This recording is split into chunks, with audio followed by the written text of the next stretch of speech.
two-door, which is rare. Usually they're slab, 4-door suicide doors. It sits on 20s. It's got bags.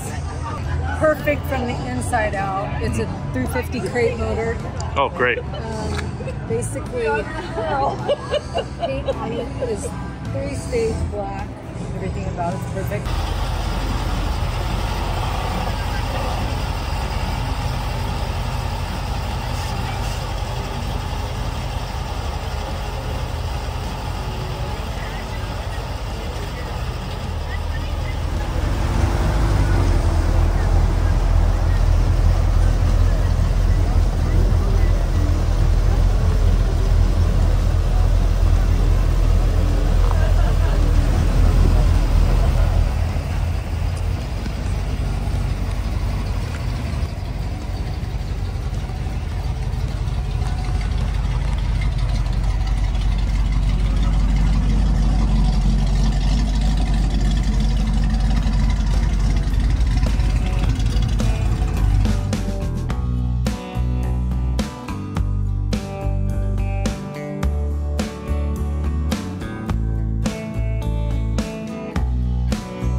Every single time I take it anywhere, I get offered money for it.